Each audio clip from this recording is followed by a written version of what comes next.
This is TLC to go. Hey everyone, as health sciences faculty, we're always trying to improve our teaching, right? I mean, keeping up with the research and all the clinical practice is one thing. Yeah. But making sure our students can actually learn these skills, Right. that's another thing entirely. It really is. And sometimes it's the simplest changes that make the biggest difference. And that's what I like about this guide from the UTHSC Teaching and Learning Center. Oh, yeah? It's all about learning outcomes. Okay.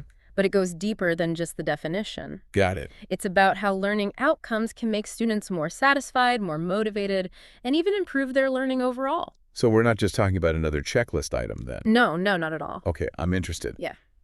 The guide mentions that learning outcomes should be measurable statements that describe what students should know, be able to do, and even value by the end of the course. Right. That's a lot to cover. It's about moving past just teaching content to thinking about the skills and values that students really need. Think of it this way. Your syllabus is like the table of contents. Okay. And the learning outcomes are like the chapter titles. I see. They guide both you and your students. That's a great analogy. A roadmap, not just a syllabus stuffed with facts. Exactly. But this guide also references some research that says this isn't just theory. Yeah. Apparently, well-written learning outcomes can actually lead to better results for students. Absolutely. One study focused on learning outcomes that were designed to encourage higher-order thinking, going beyond just memorizing information. Got it. And those students said they felt more satisfied, more motivated, and more engaged. Really? It's almost like they had more ownership over their learning. So you're saying it's about pushing students to analyze, evaluate, and create skills that they'll need in their careers, not just for a test. Yes, exactly. I can see why students would respond well to that. Right. And another study used a really interesting mixed methods approach, Okay. combining surveys and student focus groups.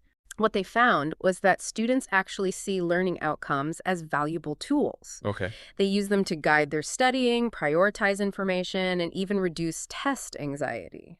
That makes sense if they know what's expected of them. There's no more guessing games, so they can focus their energy where it matters most. Exactly. No more cramming random facts and hoping they'll be on the test. Right. So the question is, how do we as busy faculty actually write these effective learning outcomes? Yeah, that's a good question. Well, the guide gives us 3 key tips that I think are really helpful. Okay, let's hear them. The first one is to start with the big picture. Right.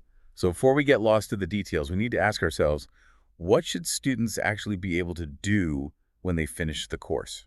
I love that they start with that. I always tell faculty to think beyond just the course content. Okay. What real-world skills will students need? How will they apply this knowledge?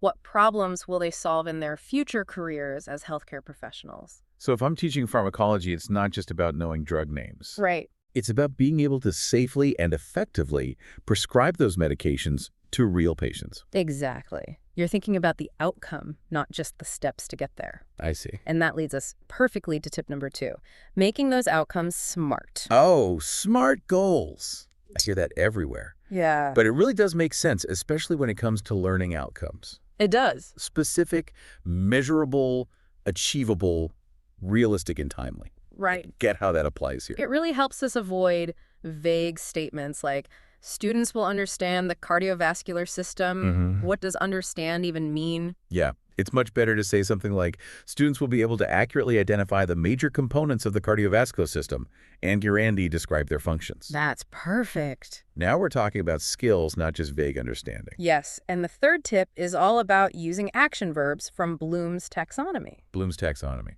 You're probably familiar with it. Yes. But it's worth revisiting how powerful those verbs can be in writing learning outcomes. Okay, for anyone who needs a refresher, Bloom's taxonomy basically ranks different thinking skills from remembering facts to higher level thinking, like analyzing and evaluating. Exactly. And by using strong action verbs from this taxonomy, your learning outcomes become even more specific and measurable. Oh, yeah. So instead of saying, students will list the steps of a patient assessment, you could say, students will construct a comprehensive patient assessment based on clinical findings. Oh, I like that. Yeah. It sets a higher standard and encourages students to go beyond just listing memorized steps. Exactly. This guide even links to a Bloom's taxonomy list of verbs. I haven't looked at that in ages. It's a great resource. Oh. Words like analyze, evaluate, synthesize. Right. They really show what students should be able to do with the information. Okay. And that brings us to the last point from this section of the guide, the additional resources. Yes. So we've got the 3 tips, starting with the big picture, Yeah. making them smart and using Bloom's action verbs. But what else is there? Well, Tell me more. they highlight some learning objective builders, which I think are super useful. Okay. There's one from Arizona State University Uh-huh. and another from the University of Central Florida. Great. They can give you a more structured approach and help you refine your learning outcomes. So it's like having a personal instructional designer right there in your computer. Yeah, exactly. I also noticed the guide emphasizes collaboration. Even though we're all writing these outcomes for our own courses, Right. we should be bouncing ideas off each other. It's more important than you think. Really? Sharing your learning outcomes with colleagues can give you valuable feedback and new perspectives. Yeah. It can even help make sure the curriculum is consistent across the board, I see. which ultimately helps the students. That makes sense. We don't want students to have totally different expectations as they move through the program. Right.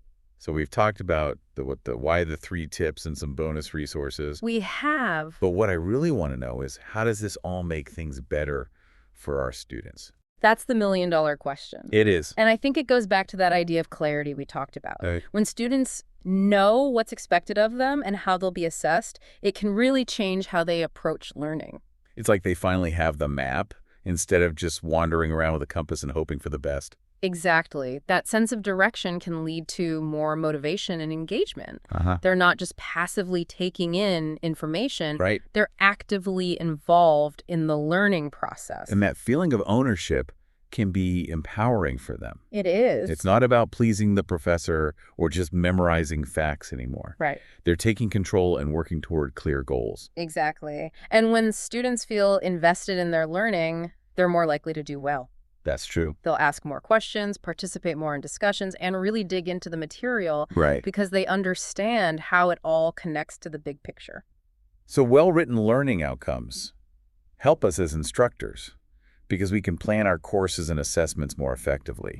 And they help our students because they provide clarity-boost motivation and lead to a deeper understanding of the material. It's a win-win. It is a win-win. It just shows that even small changes in how we teach can make a real difference for student learning. Absolutely. Now let's talk about some specific strategies that health sciences faculty can use to revamp their learning outcomes. Okay. One approach I find helpful is to start with the end in mind. What do you mean by that? Picture your students finishing your course successfully. Okay. What can they do now that they couldn't do before? Got it.